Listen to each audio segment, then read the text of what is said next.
Ramblers, and here our hosts are Mark, Matt, and Nellii. with Science Officer Chris. Good evening. Oh man, I didn't know you were gonna go with that. That was great. So that's how we're starting. It's that kind of an episode. It's real hot. We're all a little delirious. Matt's not allowed near the comic books because he's sick to them. Yes. Yeah, it's really hot out here in SoCal, California, and Feels like an oxymoron. You know, Southern California, California. Yeah. SoCal, California. Yeah, that's right. I didn't notice I said that. My bad. So to get into the nitty-gritty of things, we are going with the grittiest of gritties, Batman. Finally. Finally. Yes. Ties into our theme of this month, if we have a theme. We did Marvel last month, so we're doing DC this month. And there's nothing better at DC than some good Bat books. Yeah. Some good Bat books. And the book of today is, if you haven't already read the title of the episode, is Batman, Year 100. Written and drawn by Paul Pope. Colors by Jose Villarrubia. Letters by Jared K. Fletcher and John Workman. And because it's in every Bat book, Batman created by Bob Kane, but I always say, and Bill Finger. Published in 2000 by DC Comics. So I'm going to give a summary or a little breakdown. Yeah. Let them know what they're in for. So, we set the scene for you. I'm going to try to be spoiler free with the summary so you can, if you're interested in this. It's the year 2039. America is a police state. Gotham is occupied by the FPC, which is a Big Brother type of branch of the U.S. government.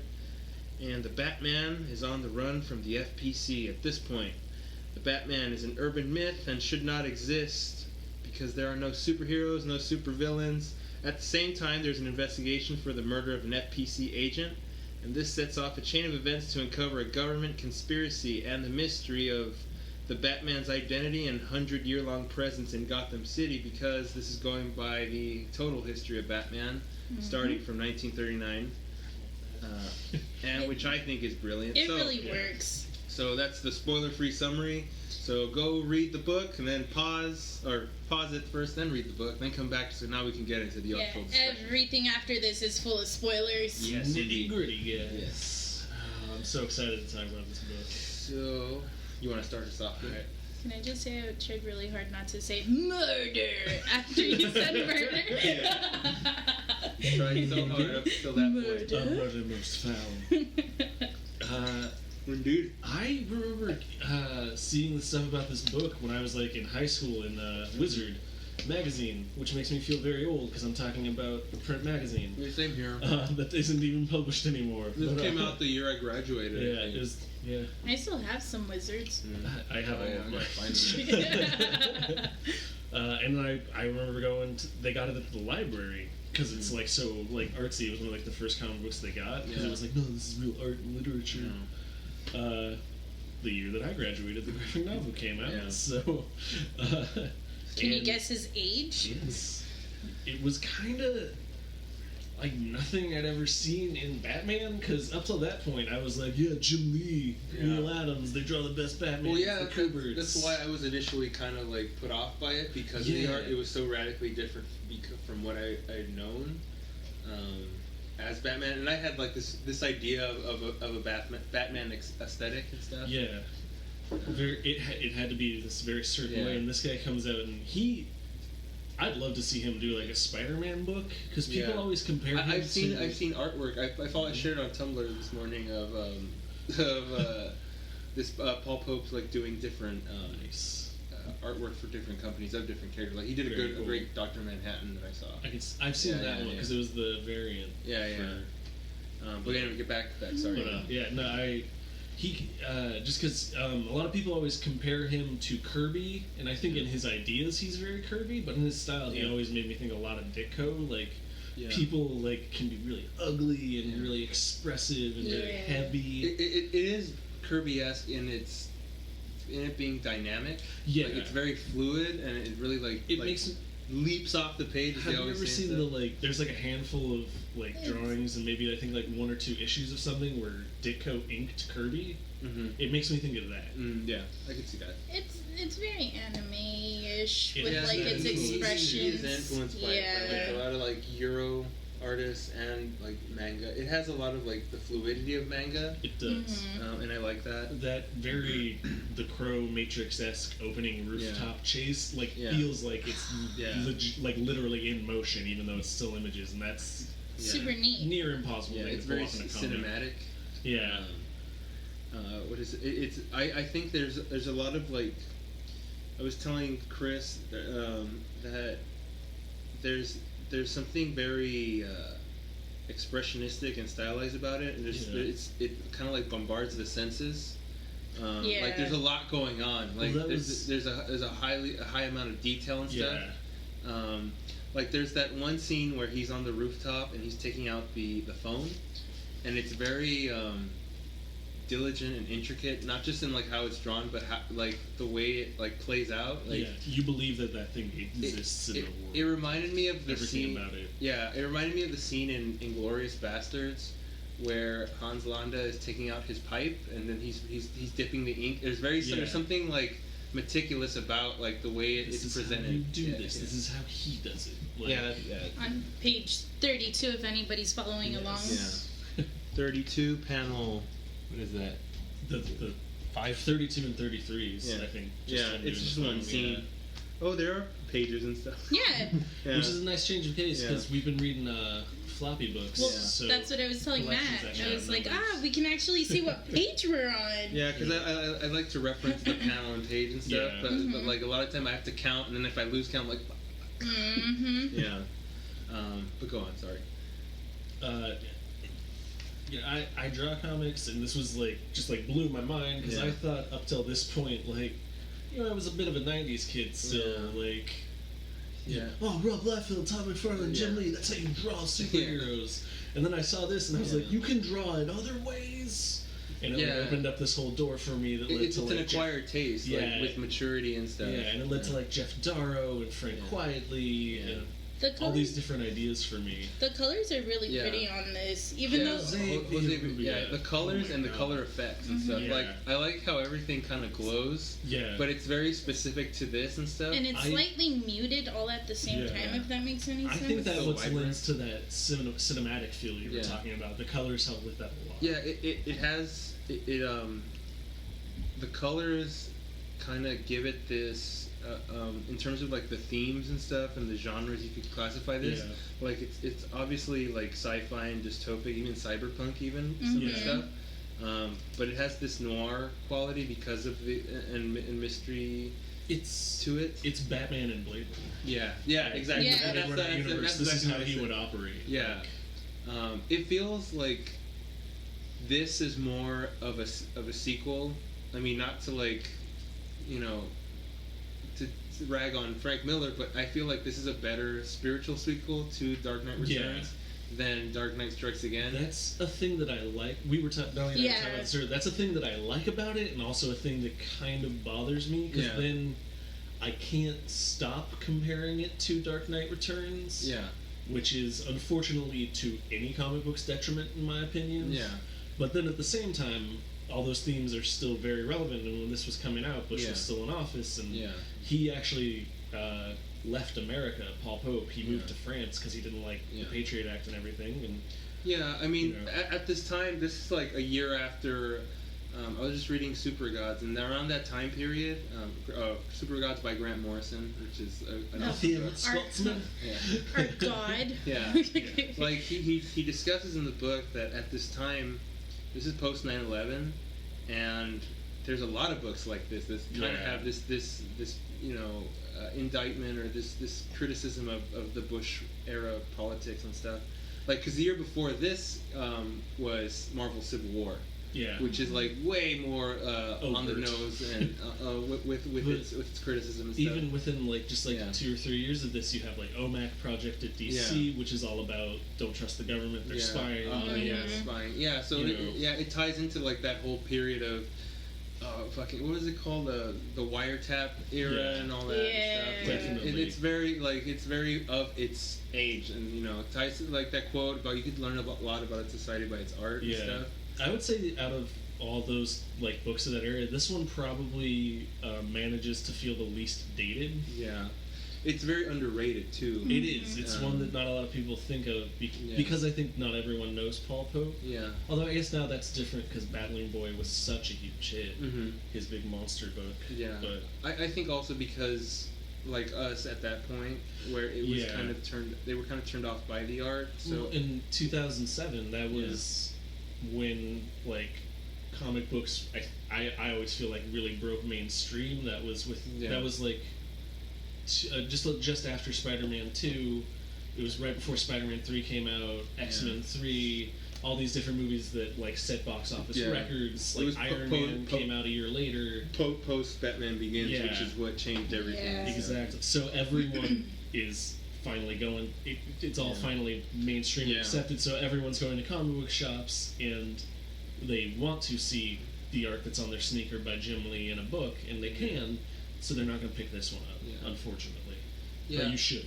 Yeah, I agree totally. The art can be a little bit of a culture shock, but once you get into it, you're just like, this works so well. Yeah, it really does, especially for the story. Once the story, I think itself picks up, that's where like it really starts to shine. Because I think like me, like despite the introduction, like I was telling Nellii and Chris, like it starts off with Batman on the run from these agents and stuff, but it's still like it feels like a slow start because you don't really know what's going on. Like it's just kind of like something that's happening, which is cool. I've seen that done before, but it feels very slow until the actual like story starts to develop and like, oh, okay, this is the mystery and this is like you find out all these things.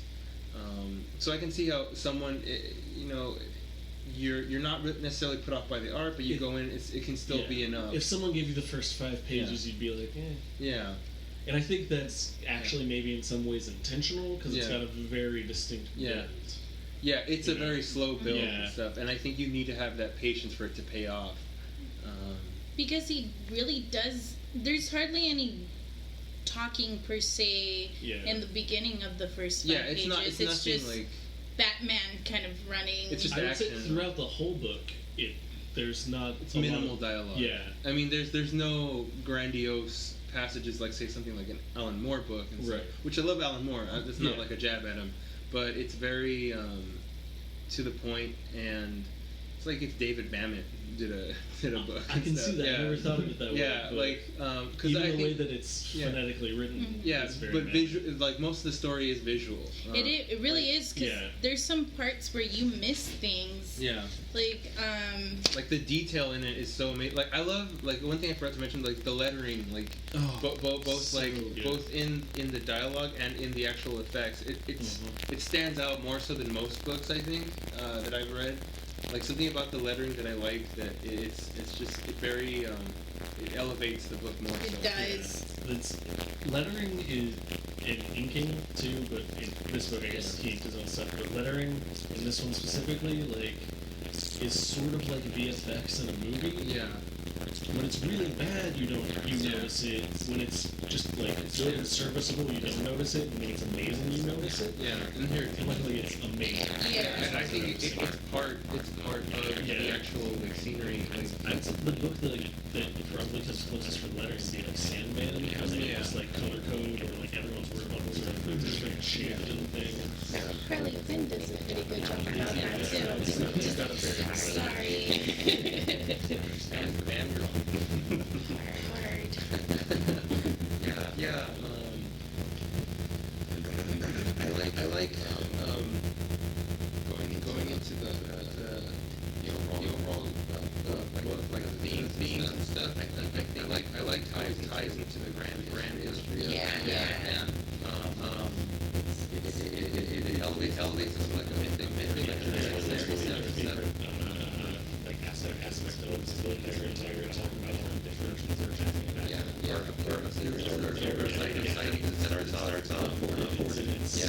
Like this character, you don't know who he is. They don't lie. Maybe till later they say like, oh, we don't get those until later on in the story. So for the most part, any silence, he's not saying much.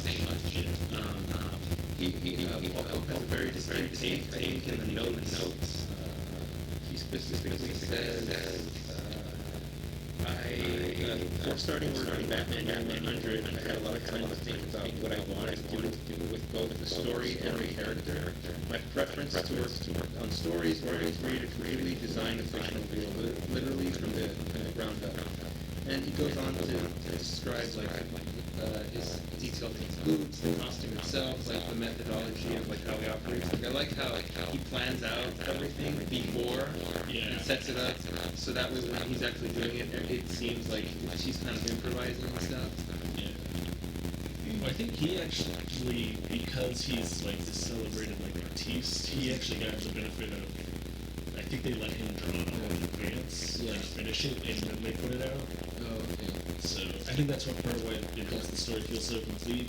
Yeah. It reads less like most miniseries do. It's probably closer to something like a show you would watch on Netflix or HBO. Mm-hmm. And it's all telling one complete story. It's more divided into chapters. Yeah, because it was initially with 4 chapters. Yeah. Kind of like The Dark Knight Returns. Yeah. There's a lot of shades of Dark Knight Returns. Yeah. I don't think that's an accident and stuff, or a bad thing and stuff. I think everybody most people like The Dark Knight Returns. I mean, there you can, even if you like it, you can still have your criticism of it. Yeah. And stuff. Yeah. But I like how it ties into the Bob Kane stuff, where he shows up in 59. They start talking about all the different sightings. Yeah, he says he first showed up in 1939, and then he's like, how could you be around? So then they mention 1966, which is Adam West.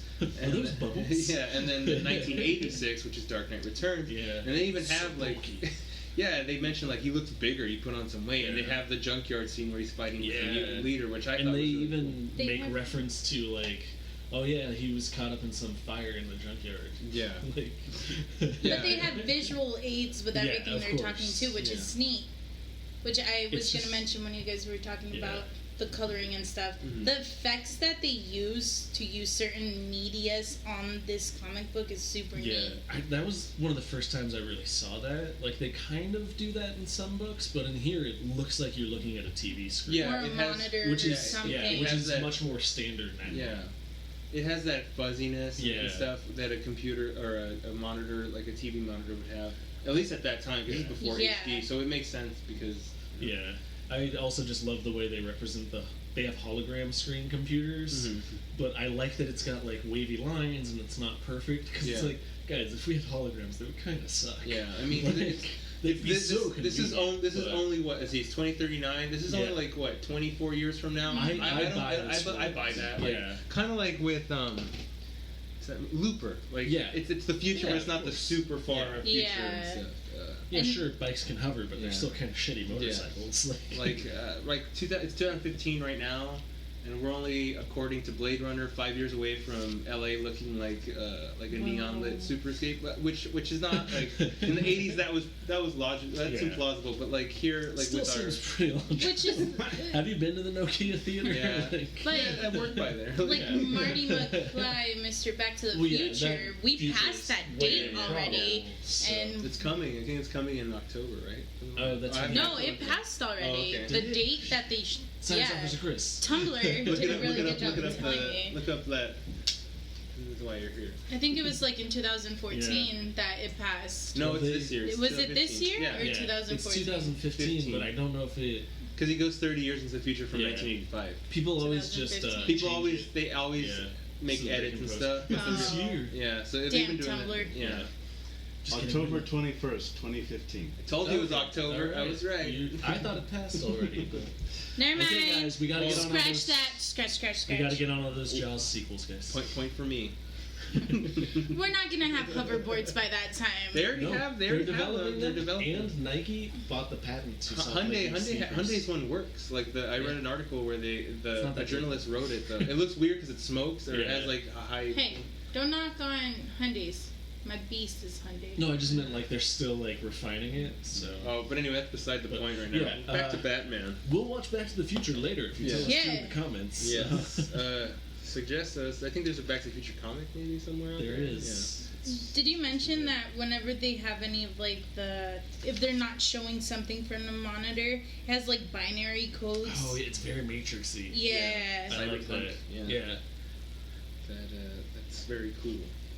And at the same time, it's very Orwellian in like 1984 with the government stuff, which is cool. You know, that's again that time period. I like the super realistic, but then at the same time super fantastical Batman choices that he makes. Because the Batman, he's definitely doing like Bob Kane's Batman. Yeah, because he I think so too. His suit, especially, it's very practical. Yeah. Like, it looks like it's just a sweater and some pants and stuff, and you can see all the like laces and all that. But you still have the idea where this dude's been around for 100 years. Yeah. So it's a nice balance of the ultra real and the ultra fantastic. I think my favorite thing about the costume is that he carries the fake vampire teeth, so he can convince people he's a monster. He's a monster. Yeah. The myth of the Batman. Yeah. I love that. In a good way, he played out the whole like monster sequence. Also, was when he had Robin dress up as Batman. He was at two places at the same time. Yeah. And that's another thing, the Robin, because it's very like a lot of people said like, that's weird that his name is Robin in The Dark Knight Rises. And given I hadn't read it at the time, so I was like, he's like kind of like all the Robins, but it's probably closest to this Robin, where his name is Robin. And really, what he does in that movie actually, kind of reminds me of this. Yeah. Even this guy even kind of looks Joseph Gordon-Levitt-y. Yeah. Like, No, if you cast Joseph Gordon-Levitt as that guy, he looks like Joseph Gordon-Levitt in Looper. Yeah. With the Bruce Willis mask or makeup. I just meant like youngish, handsome, but odd-looking white guy. Yeah. The 90s with he kind of looks like Paul Pope himself. Oh yeah, he totally looks like Paul Pope. Yeah. I remember like. In addition to the false vampire teeth, this Batman also uses a miasma in order to induce fear into the FPC officers. It's an EMP. Yeah. Yeah. Oh, wow. I didn't. Well, they say that in the book when I didn't write down that. Yeah. I don't have notes. Yeah, because they what is it, the Texan guy Tibble he when he's mentioning like the FPC head Pravska. What is he like? He's Russian. Secretary something. I think he's the head of it or the director of it. Yeah. Well, I assume when they like have Secretary of Security. They have the sequence where he's talking whenever they're asking him. It's Secretary but something. they mention how the Batman doesn't have any enhancements and stuff. Yeah. And Tibble says to him like, he may not have enhancements, but that's psychological. Like obviously everything that's enhanced is just to intimidate and cause induce fear and powers. But he's not like running around with like a suit that shoots lightning bolts, but he is running around with something to help him make himself seem like more than just like a dude in a suit. Yeah. Are you drinking? Yeah. Oh, okay. Sorry, it's really hot. I did want to mention, sorry if you hear a whoosh, whoosh, whoosh. We did need to leave the fan on high. We tried it without it, and it wasn't going to work out. Yeah, you would hear us slowly die in this room. in the room. Yeah. Sorry, I dropped my pen. By the way, the sequence where the whole like double Batman starts at like 159 of the book. It just plays out so wonderfully because you aren't allowed to know what their plan is. Yeah, it seems like the Robin character has up to this point wanted to go, but he respects the guy, the Batman. There's also a strong implication that Batman raised him. Yeah. So. But he calls him boss, so there's also this respect, not just as a father figure, but as a teacher or He's kind of Alfred and Robin. Yeah. Like, a good, his duties and things. Yeah. Have we gone through all of, like, the different, like, main kind of characters? There's a strong cast of characters. Yeah. There's Gordon, or James Gordon III. Yeah, which is the grandson of... We don't know whose son he is. That's what I was asking. Yeah. I was like, could he be Barbara's kid, or it's possible because this is an Elseworlds tale, which means it's not out of continuity and stuff. Yeah, grandson of the original Commissioner Gordon. That's the only thing we know. You can just say it, just raise your hand for it. Science officer Chris. Yeah. But yeah, it's supposed to be the grandson of James Gordon. But he's pretty much James Gordon. Yeah. But they do show Commissioner Commissioner Gordon like in the flashbacks or the videos and stuff, the archives, where he had the traditional glasses and mustache. Yeah. And this one he's kind of like more like rough and tumble. Yeah. And, I guess he is. He's seen younger. some shit. He's the Clint Eastwood version of. Yeah, because he mentions how before being promoted to commissioner, he was at Arkham and he was he let some shit go down where they got rid of the super Pravska villains. was young and got rid of all the super villains, and they laugh like it's some distant memory and stuff that they all just disappeared that night, like clean. What does he say? Like the antiseptic smell was just too weird. Like, because everything was just shiny, too clean. Yeah, and he seems like. They kind of are there any? Is that a reference to anything where Gordon was warden at Gotham? That's what I was asking him. I don't think he ever has. The only thing I don't know. I mean, they did that on was that Gotham, the Gotham series? Really? Yeah, he's a a cop, but then he does something and he's demoted. He has to work at Arkham, but it's nothing like that. Yeah. I mean, I haven't read enough stories with just commissioner. Because Batman Year One sets him up as having just moved from another state. Yeah, he comes from like Chicago. Yeah. So he couldn't have worked at Arkham.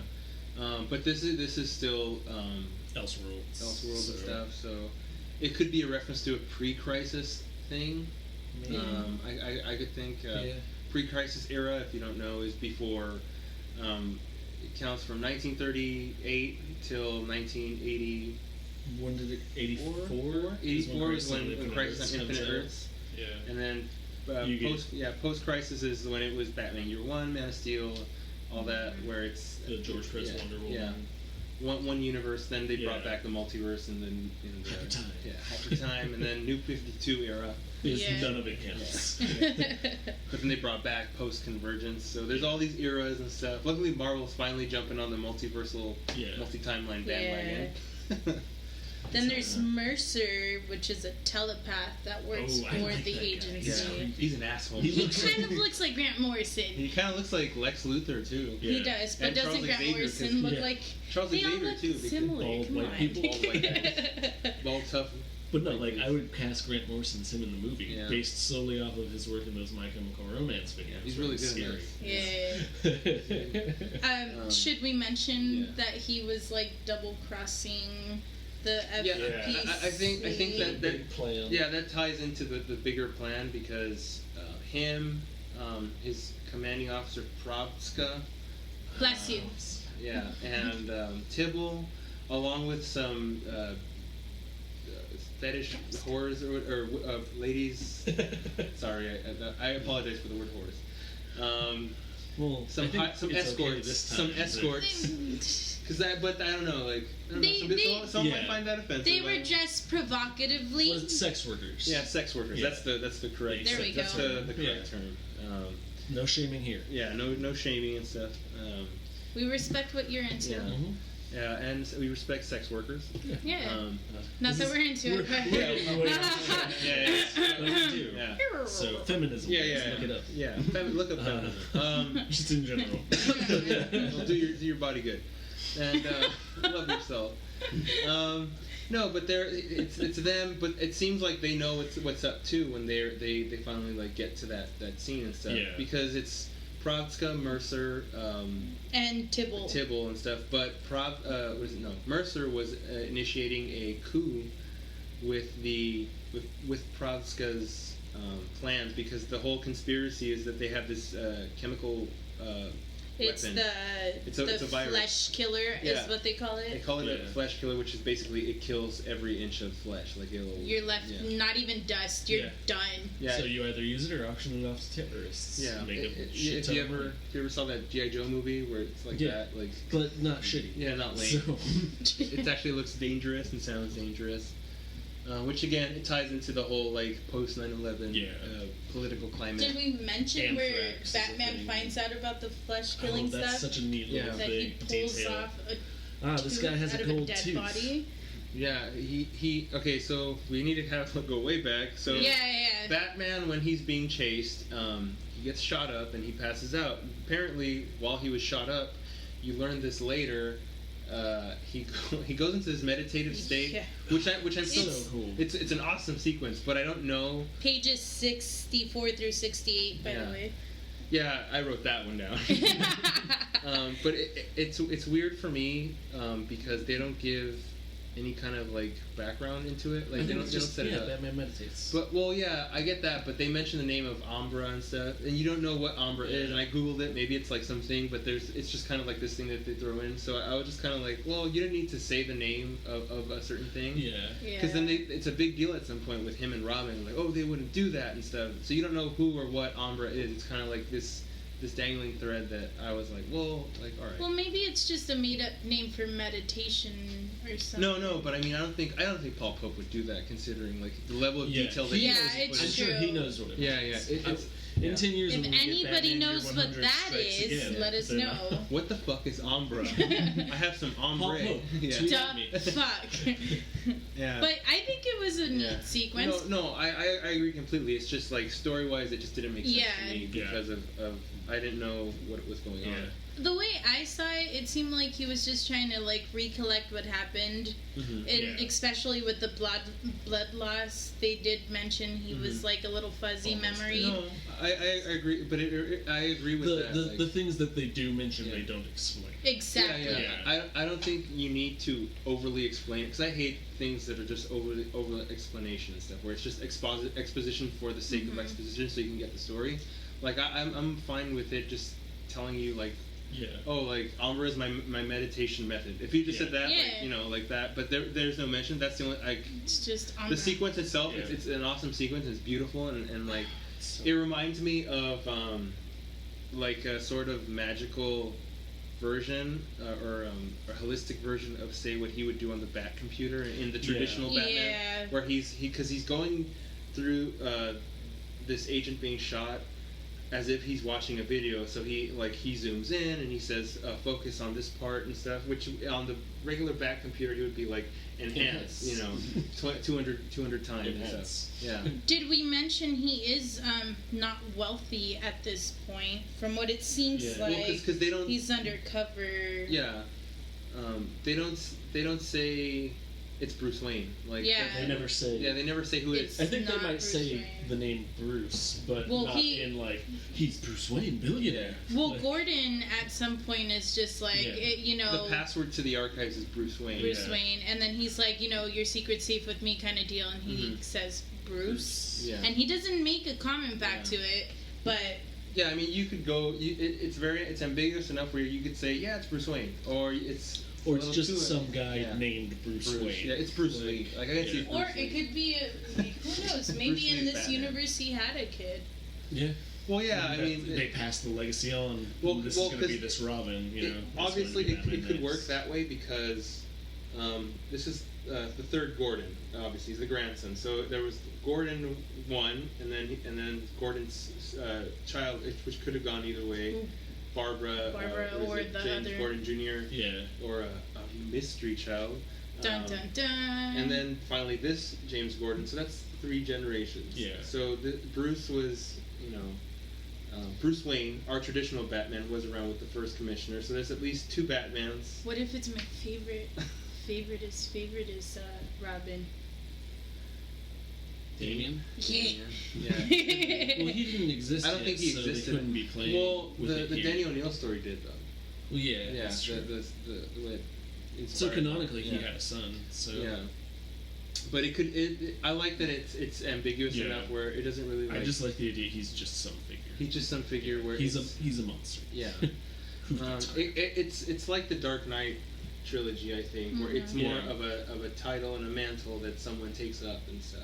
Well, I just really liked his description of himself when he's kind of in the middle of getting rid of the bad guy, Bratskov, whatever, and he keeps going, who are you? And he's describing himself. He's like, oh no, that's when he's fighting Mercer. She's like, tell me who you really are. He's like, Batman. I'm like, no, who you are in the mask. Yeah.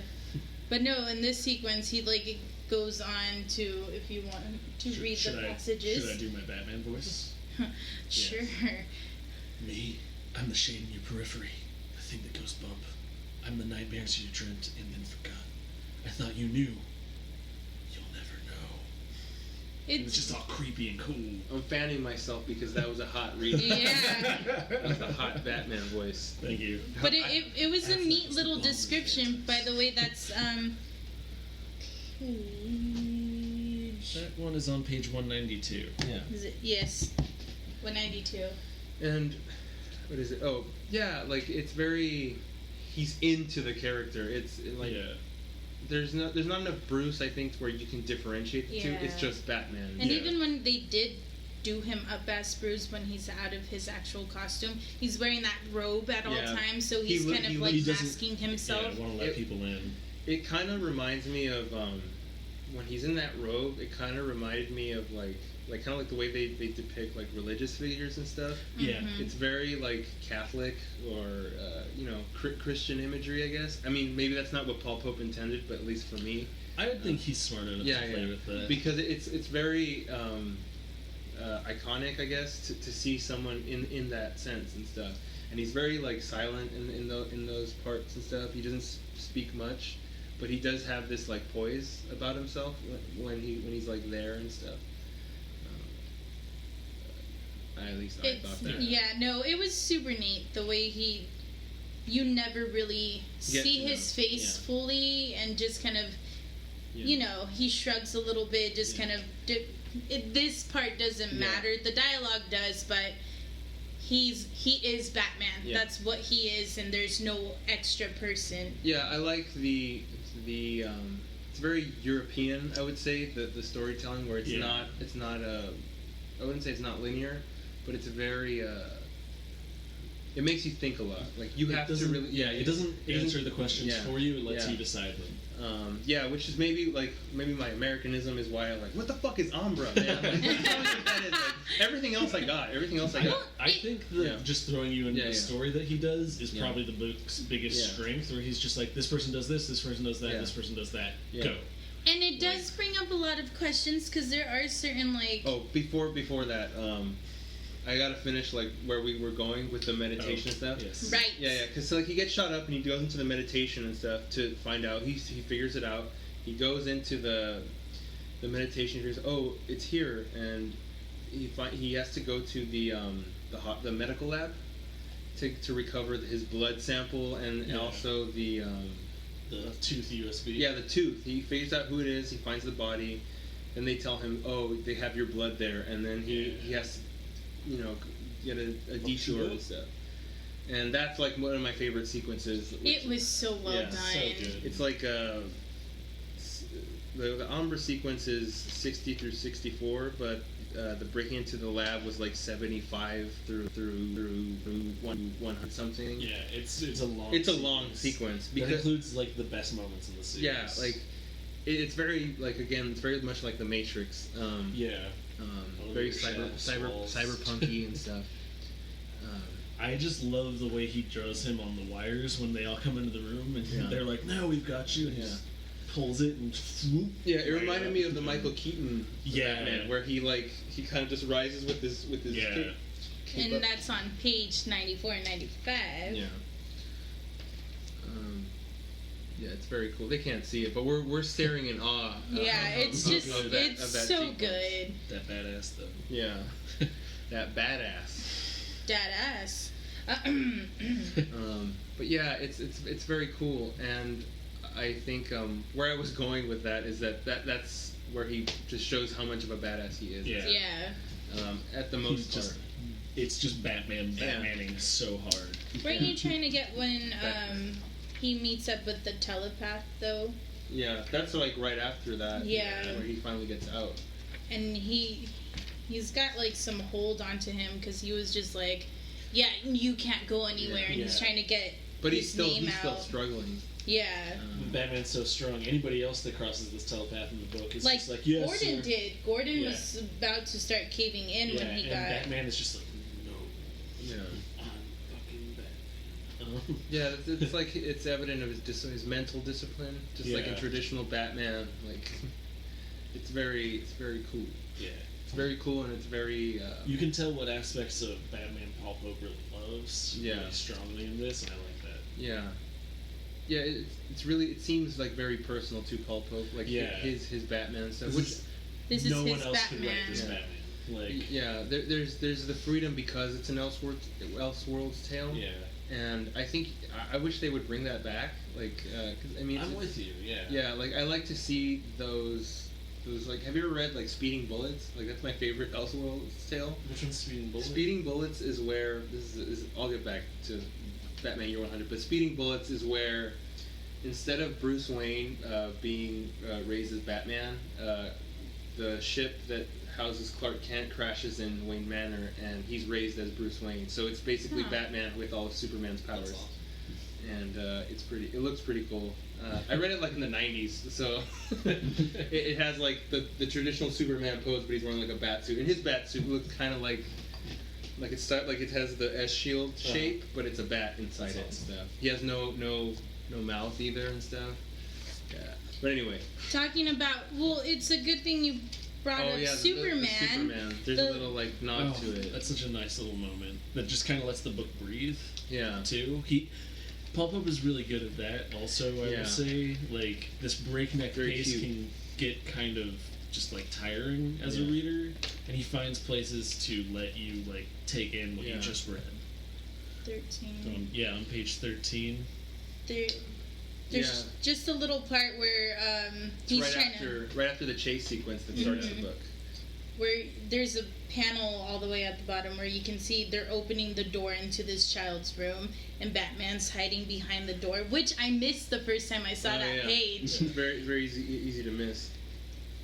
And the kid says nothing to out him or anything. Yeah, and they're then, like, you see, like I just assume it's some like random like goon, like you see a guy in a bat suit, like no, like he's just terrified that there's these cops, because obviously this world like the cops are bad guys. Yeah.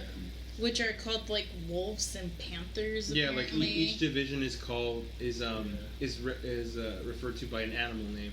And the fun thing about the FPCs is that they have their jerseys. They have jerseys for some reason. Costume design is so out there, but it works. But it's like, I mean, I could see that. Like, if you're a nerd, the bad guys would be jocks. Like, those are the. Oh my god, that's such a brilliant way into that. The like at least like, I mean, I don't know like how it is, but like maybe. Not to generalize. Not to generalize and stuff, but like at the time, like growing up at, if you grew up within a certain time period and you were a nerd, the guys who picked on you were the jocks and stuff. True. So and the jocks kind of represent this establishment, like especially in places like if you've read Southern Bastards, the criminal of the town in Southern Bastards, he's like the kingpin, let's say. Mm-hmm. He's a football coach, and in the South, there's this thing about where people look up to, like, say, sports and football. They idolize it. Yeah, it's very like prominent and stuff. So I could see like if you use a jersey as a costume, like what does that imply? Like it implies like these are the establishment. These are the guys who like they they run for. Even their helmets look like football helmets. They look like Taekwondo helmets. Yeah, or rugby. Yeah.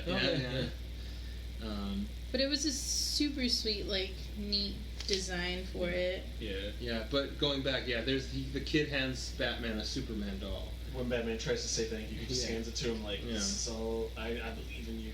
And all Batman, he couldn't even say anything. He's just like, well, but he's injured at that point, so I don't think he's in a talking mood.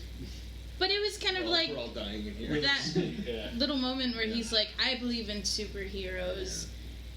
I won't do this to you. It was, whatever way it was being translated, that's the way I saw it. Yeah. Well, I think, like, the kid sees him as a hero, and it's like a gift, like you said. Like, I think he is the last hero. I'm sure that he's a Gotham citizen. They make reference to him being, like, the last cape or the last mask. I forget how they phrase it. I think they were calling him Mask or something. Yeah. That's something that's happened before, I think, in comics. I keep wanting to call him the Last Super because of The Incredibles, Yeah. and I'm like, no, it's inaccurate for so many reasons. Yeah. but I think that's a theme that like people use. Like Incredibles came out around that time too. Like Watchmen, Incredibles. Yeah, but that's a theme that we always like go to.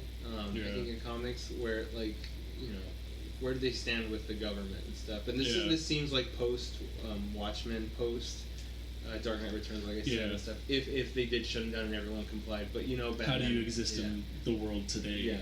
In 1939, I buy that somebody could be like anonymous their whole lives. Yeah. Today, I don't, because everyone's in every. You walk into a shop and there's going to be a camera pointed at you for security, obviously, and any cop can access those cameras. Yeah. Yeah. Oh, just to emphasize this point, the character Tybalt, when he meets with Gordon, he brings him his proctology exam. Oh, that's right. Oh, yeah. And he even tells Gordon directly, just to remind you that we are everywhere, even in the places that don't shine. Yeah. He basically like we're on your ass. It's such a weird little touch. Yeah. That guy Till's an asshole. Oh, I love that character. Yeah, like he's a good character. He like his appearance. I forgot what it's called. Like it's the guy. He looks like the guy Tamura Morrison, the guy who played Jango Fett and Abin Sur. He looks like him to me. And then in that one Australian movie that he did, or New Zealand flick, where he's like a biker or something. I don't know if you've ever seen that. Like it's called We Were Warriors or something. Okay. I don't know. But he looks like Jango Fett basically. Yeah, like I can see that. If it was a movie, I would cast him as him. If he could do a Texan accent, which because he says Tex, and I think he's supposed to be like from the South, which again ties into the football thing. I think he's from the South, Pulpo, or like the Midwest at least, which is another place football would be big. Yeah. But sorry if there's any extra noise. We just opened the door because we thought we were gonna die. We're hotboxing it in here. I was watching movie fights before I got here, and they were talking about how there's no AC in their studio. Okay, so we're not the only ones. So we're just like movie fights, guys. Yeah. We're that level of quality. Yes, Mr. Science Officer Chris. I just found out that Pope was born in Philadelphia but grew up in Bowling Green, Ohio. Yeah. Yeah. Even Philadelphia's a big, Steelers sports town. Yeah. Philly. Which not to get into the current events, but did you hear about the hitchhiking robot, that it was trashed by some dude in Philadelphia? Yeah. It's unfortunate. It survived in New York. It could not escape Philadelphia. Yeah, I saw the video. It was just some like bro who was like drunk and stuff. Yeah. He was wearing a jersey. You guys they should have started off in Oregon. Everybody they were loves trying to go from Canada, Ontario, I think, or New York to San Francisco. He was gonna go, but anyway, that's beside the point. Also, can we? You guys did mention the fact that he was putting a password in. That was a really neat sequence where he's just typing in old school like. Joker, Two-Face, Harvey Dent. It's all the references. Barbara. It's kind of an awesome acknowledgement of like, no, all of this happened. Yeah. That I enjoy. That's one thing. Like going back to Grant Morrison, like he mentions how. When he writes Batman, even Scott Snyder, he counts all of it. Yeah. He counts all of it as one history. That like 1939, that's him in his 20s, or early 20s, and then like the camp, the Silver Age Batman, it's like 21, 22, and then like it's all an age in the grand story of his life. Everything counts. Matt's just laying back. Cause so if you can't hear him that well, I project. Yeah. Just so you know, that sequence is 142 through 148-ish. Yeah, it's when he's trying to crack into Jim Gordon the First's. Yeah. Like old files on his old not Mac computer. He actually inherited that place where he's at, a cabin-like place. What is the one thing we forgot to mention? Is Goss the medic? No, the forensic analysis woman. Oh yeah, and her daughter, who's pretty much Oracle. Yeah, who's pretty much. Well, she calls the internet Oracle. And the computer system. I remember. That's like the turn to camera Oracle moment. Like it's like, oh, how do you get onto the police bands? Like, oh, like the internet's like an oracle. You just gotta know how to like. It reminded me. It was so on the nose that it reminded me of the Fantastic Four, where it's like, oh, Reed. always stretching for the stars. You look fantastic. Yeah. Little credits. Tag back to our last episode. Previously on the Graphic Ramblers. She's like the expert hacker, hacksaw, you know. It's totally like cyberpunk. Yeah. Here. Which you never really find out how they came about to work with. Yeah. Batman. Yeah, which I think it's more important the relationship. Yeah. Than the actual like, because I mean that's one thing about origin stories. I think that it can drag if it's not done right. Like it'll be like, well, this is how he meets Robin of this universe. This is how he meets Goth. That's what I was telling Matt. It seems like there's certain characters that don't need a backstory in this story, which is nice. Han Solo. This is my opinion. But you know, it kind of helps it move along, and you only really care about Batman. Yeah, I think you care about everyone because they're fully formed, and you see their interactions and stuff, which says more than telling me this is where they came from. This person is a doctor. You know, like I like that they just tell me like he's calling her because she's a doctor and stuff. Like you get that more like I need help. You know, more so than like I'm a doctor. I can help you with it. You know what I mean? Damn it, Jim. You care about the characters, but if they never came back in a different book, you wouldn't really care. Yeah. That's just a credit to Paul Pope. Yeah. Right? Yeah, it was. Well, he's just fantastic. so good he so understands who those characters is. They each just need like one line to be like, here's who I am. In I this wish world. more writers would do this. Like, just have their own their version. Like, this is my like an annual thing. Like, this is my my Batman book where it's a standalone book of how I would do Batman and stuff.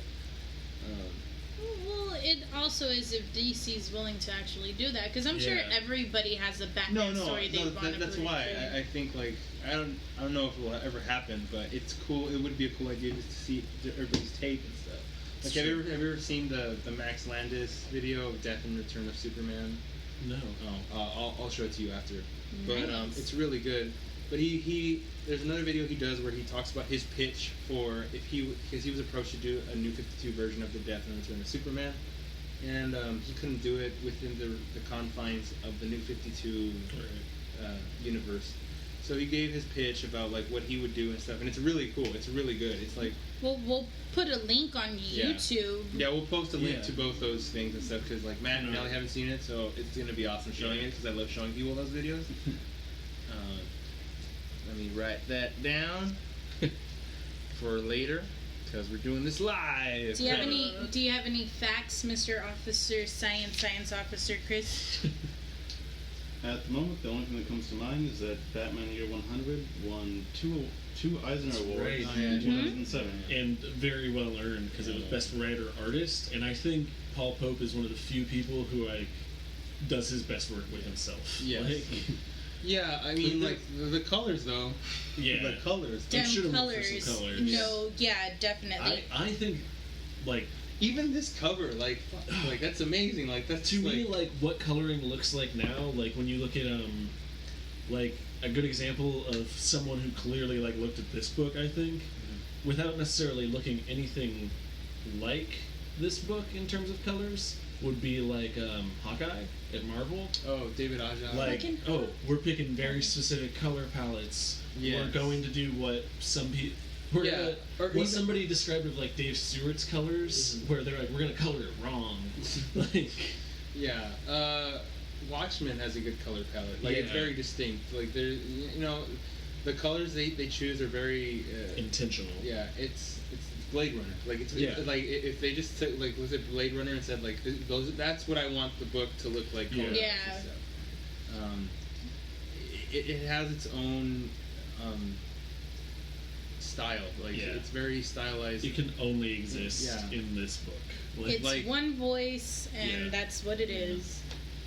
And it's cinematic in that he's a writer-director, and he's just picked like the best team to work with. Yeah, and the whole team is just very synergetic.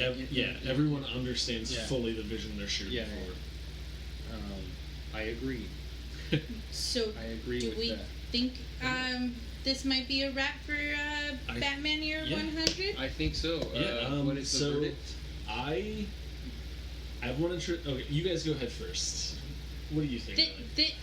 Let me explain. The guys have read this before. This is my first time actually reading it. Uh-huh. And other than the fact that it does move a bit slow, and I did have to read it within a couple of days, not just sit down and read it all through. Yeah, I mean, because it was a tough read. It was like that for me. But it was, after a point, I was grabbed on and I wanted to keep reading. So I'd say it's good. It's a good Batman story. So 2 thumbs up, 2 toes up, 2 toes up, monkey style. Me, I do recommend it, but I wouldn't recommend it as your first Batman book. No. True. I would not recommend it. If you want to get someone into Batman, I wouldn't recommend this one right away. I would say this is more for a Bat fan. I'd give it to somebody who's read 2 or 3 Bat books. Yeah, if someone who wants... Year 1? Yeah, I'd say Frank read Miller. Year 1, maybe some Snyder Capullo stuff to start with. And then give them this. Or someone who's interested in superheroes but doesn't want to do something so mainstream. Yeah. Someone who likes... I would give this to someone who doesn't like superheroes more so, but likes comics or say like sci-fi or cyberpunk style fiction, dystopic fiction.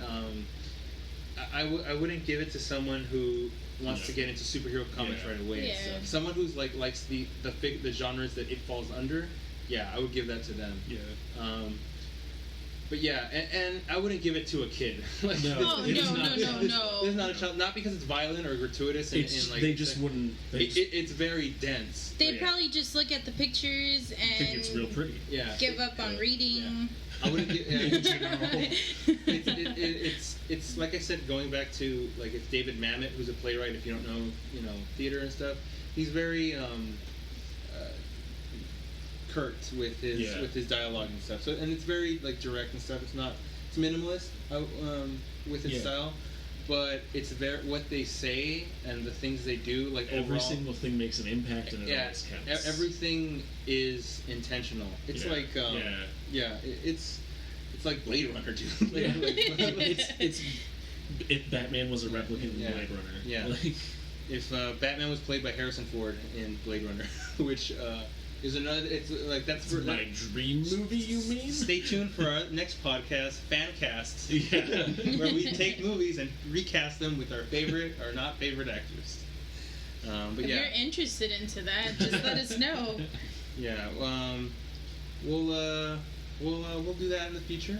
Yeah. But Matt, what is your? I've lived with this book for a long time because I did read it when I was like 17 or 18, and I remember at the time not really like I remember like loving the art and being like, this is so different than anything, like I said before, but kind of being like, it's not Frank Miller. Yeah.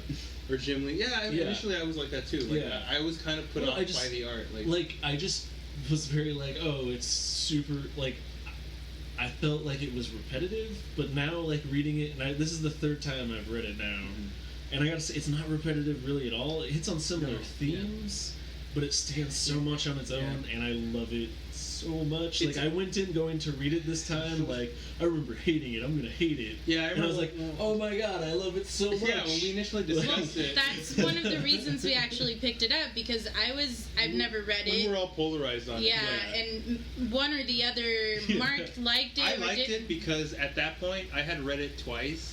And I when I first read it, I didn't like it because I was like, I didn't get it. Like, there were a lot of things I didn't get because I was just too young to get it and stuff. I was an idiot, like I still am, but I'm less of an idiot than I was before. And I think that my sensibilities in terms of genre fiction and comics have matured where I can appreciate the art and like what they're saying and stuff. Versus back then, like, I don't fucking care about this guy. Like, this looks shitty, dude. Like, and like Paul Pope, if you ever hear this, I hope like you take that as me being like an idiot teenager versus me being slightly less of an idiot young adult man-child. We love you, Paul Pope. Yeah, come on the podcast and we'll discuss your favorite book. And Matt hated it. Also, like, well, no, that's the funny thing is, like, then I was, like, really thinking hard about it, and I was like, I think I really liked this book when I read it. I just decided later on that I didn't, to feel cool. Yeah. Like, so now rereading it, I'm like, no, wait a minute, I really liked it, didn't I?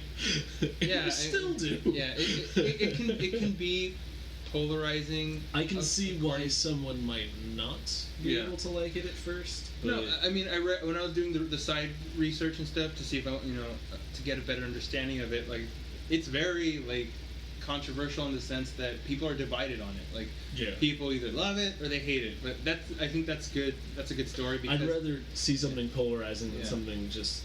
Yeah, I mean, stories that are mad, you're not going to care about. Yeah. Like, I mean, wait till we start reading bad comics. Oh, I'm excited for that. I mean, like, initially I thought this was going to be like, nah, this sucks and you're wrong, and like, no, I'm right and you're wrong. And it's super else. I really like Paul Pope, guys. Initially, that's what I thought this would be, but it turns out we all liked it. So, like, even Chris, did you like it, Science Officer? Yes. Chris is a robot. He's a man of little He's like keywords. a Paul Pope character. Yeah. Succinct and to the point. Yeah. Only more handsome. Alrighty, shall we move on to our favorites, or Nelly's favorite segment? Yes, the butt plug. Yeah. You guys read anything this week? We actually did make it to comic book shop this week. What did you guys pick up? Picked up X-Men 92, number 2. I haven't read it yet. And I said I was. I haven't read it yet either because I haven't had the chance. I won't say anything about it then. It's been 2 episodes now. I haven't read it. I picked up the second issue of this one is out, but I picked up the first issue of it's another Secret Wars tie-in. I picked up the Red Skull book. Oh, how is that one? I actually kind of dig it. It's Because Matt hates everything. He does. I've never heard Matt say, "I love it." Yeah. Judging from this podcast, you would think I just say that all the time, but normally I'm like, he doesn't go to McDonald's. I'll give it an issue. Yeah. So for me to be like, oh no, that's pretty good. It's just a really cool idea, and I feel like the second issue will really like take off. It's very like Dirty Dozen. Like I feel like this would be the like Tarantino directing a superhero movie. Oh, yeah. Because they Hateful Eight trailer came out, by the way. That was so awesome. Good. Yes. Yes. We'll get to our movies after. Yeah. We'll finish the comic talk. I'm reading American Gods all the way through for the first time. Chris has read it actually, and he has a lot of feelings. Really? Because I started reading it like a year ago and was really into it, and then like just had to set it down for some reason. So now I have to start it over, and I'm like, I like it. I like Neil Gaiman a lot. Yeah. So when the American Gods series premieres, Chris is gonna have the floor on that. And Chris, like when he talks about things he hates, I don't know if he hates it. He just didn't like it. Like, if you can't hear his grunts, he's. Chris has a very deeper voice. He's my younger brother, actually. I was conceived in the future, and he was like it's some weird time thing, which is he's older than me. I'm also reading the Rorschach test that is sweat stains on my t-shirt. That's why I wore white. Next to each other, we'd be Rorschach. Yeah. I actually finally got around to read Miss Deadpool. Oh yeah, you love that one. Dude, it's so good. Like I did read the first issue. It's a lot of fun. Who is the team on yours? I feel so bad. The book is in the other room. I can't think of. Okay. It's beautiful. Okay. It's beautiful to look at. We'll put it in the description. We'll put it on our Tumblr or something. Yeah. So. But it's got a really neat story and. Oh wait, you could just look it up. Yeah, that's it. That's why you're here. Science Officer Chris. Yeah, I forget. Like, I know Jerry Dugan is writing Mrs. Deadpool. Red Skull. Red Skull Secret Wars tie-in. Yeah. And then mine is Miss Deadpool. Yeah. And but anyway, he looks it up. Jerry Dugan. Yeah. Well, he looks it up. Yeah. It's really good. It really is. In the second episode. Oh, so go on. Yes, Matthew. Oh no, I was just gonna say you'll be really excited. I was looking at the previews that we also picked up at the shop. One of the books that Marvel's announced is a Howling Commandos book. Oh yes! yeah. So that is. But it's the old school Howling Commandos, like Dum Dum Dugan, teaming up with the monsters. Well, if you guys didn't know, but they're literally the Howling Commandos. Yeah. I'm a really big fan of the old monster movies and all of that type of paraphernalia. Frankenstein's monster in particular. Oh yeah, my friend Steve-O, who contributes to our meetings, who is Dream King on Event Hubs, if anyone follows that. He has have you seen his Frankenstein tattoo? I haven't. It's next time I see him, I'm just gonna go up to him and rip up his He has a Bride of Frankenstein pinup like below that one. I think I did see that one, but it's just the way the book actually moves along, and well, not the book, but the series. Yeah. And it is a Secret Wars tie-in, if I didn't mention that. But Deadpool does keep making a cameo, whether he's dead or not. And the way he introduces the second part of it was super neat, because he's actually sitting down. Spoilers. Deadpool. Which Deadpool was it that I mentioned it to you?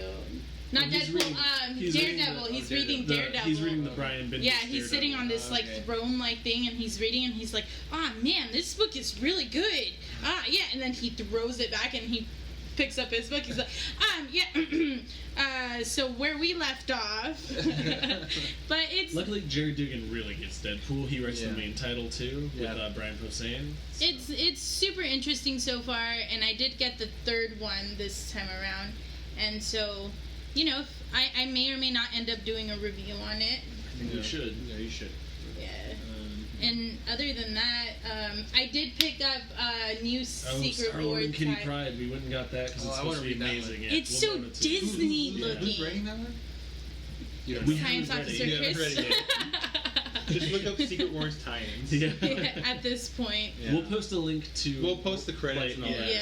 Because usually we're good about these things. Yeah. We had our comic books on us last time. Yeah. In our defense. Yeah.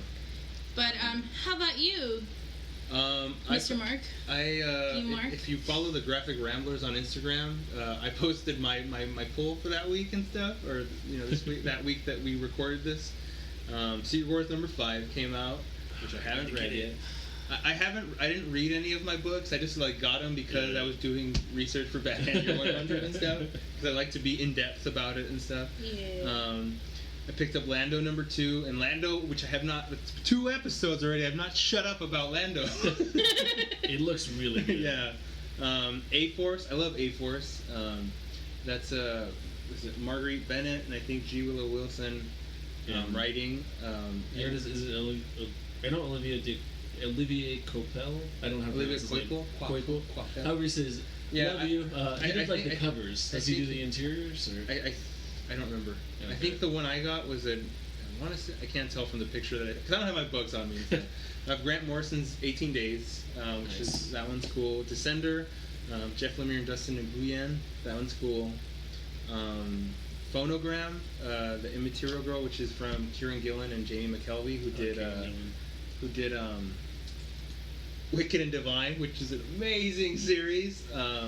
They did the other Phonogram books, and they did X-Men Season 1. Well, that was Jamie McKelvey, but anyway, Phonogram's cool because I love Kieran Gillen and Jamie McKelvey because their art and their writing is amazing. We were talking about trailers, though. Oh yeah, trailers.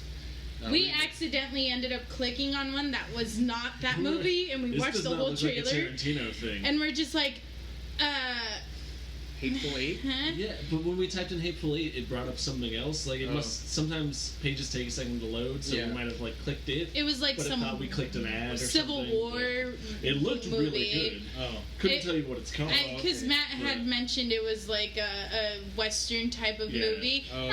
I was like, it's supposed to be after Are you sure you got it wrong? There's no blood in this. Yeah. I don't know. And there's no snow. You mentioned snow at some point. And then we clicked on the Hateful Eight trailer and my mind melted. We died. I'm a huge Tarantino fan. I posted on the Facebook. I was just like... I did click it through there, finally. Yeah. I was like, screw this. Mark posted it, yeah. I keep up with everything and stuff. I have to because, I don't know. Zed Media. I wish we had been at D23 because they showed a reel of Doctor Strange and apparently people lost their shit. Apparently there's a new Avengers trailer it's the Civil War trailer. It was exclusive there. We pretty much say it's Avengers 3 at this point. Avengers 2.5 I would say 2.5. But what is it?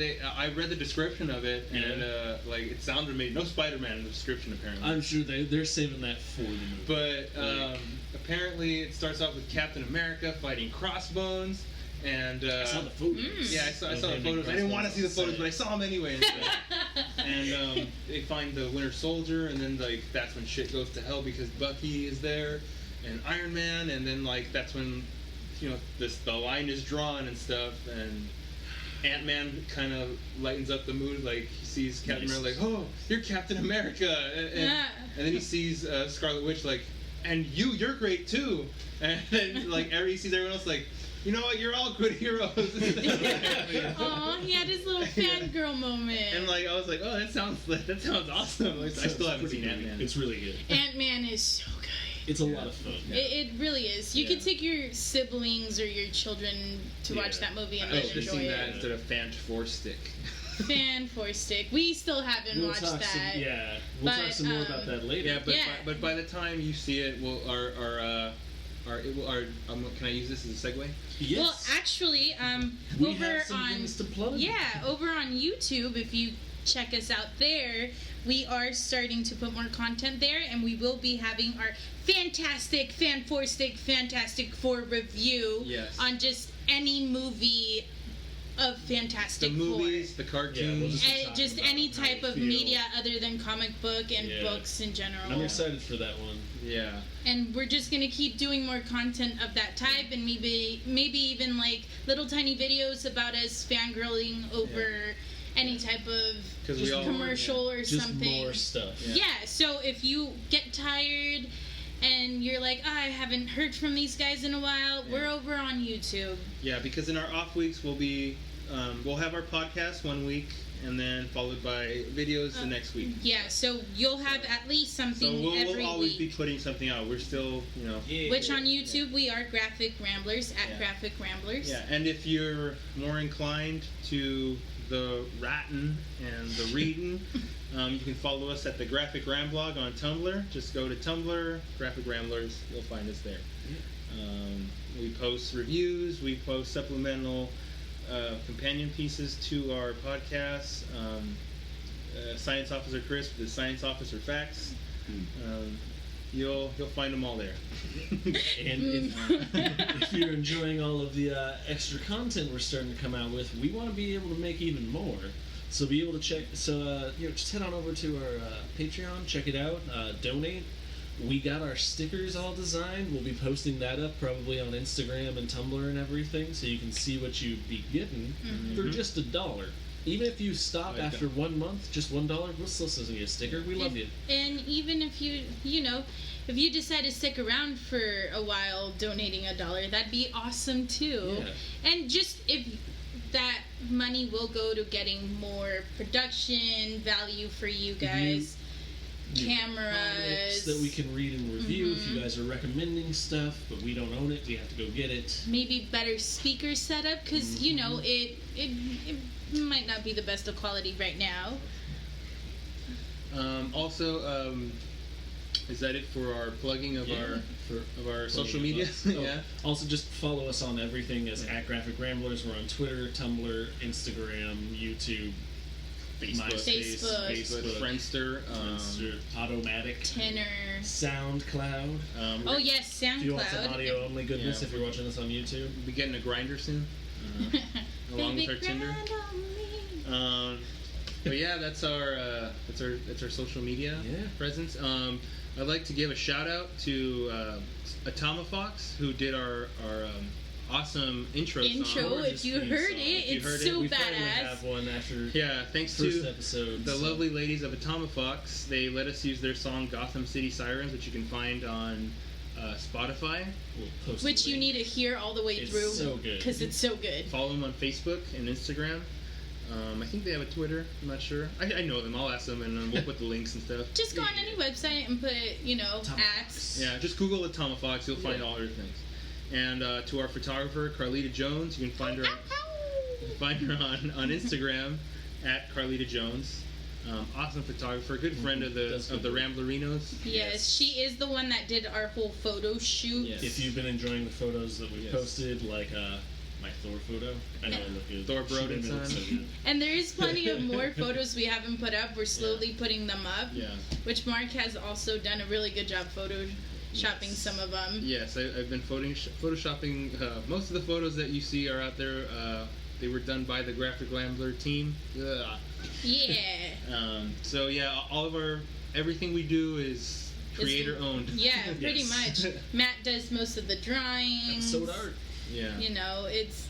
Yeah, so we're supporting ourselves. You're not funding the corporate man or anything. Damn the man. Except for when we read comics, but that's cool, I guess.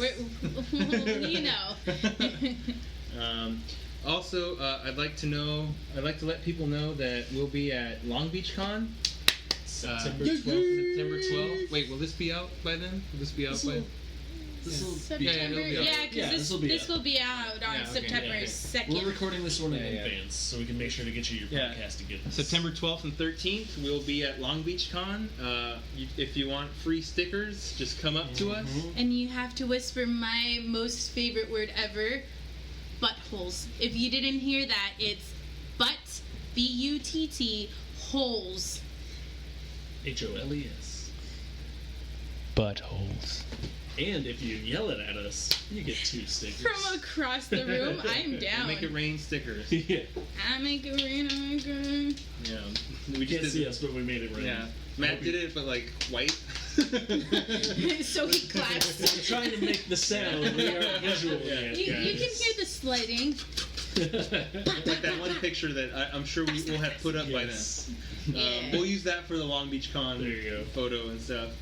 We'll see us at Long Beach Con. I might go to Burger A Go Go the week before. It's not comic related, but I like punk and shit. You can just find me at Burger King. Yeah. So not that he works there, by the way. If you see me at Burger A Go Go at the Observatory and OC, then just shout buttholes, and I'll see what I can give you that it's on hand.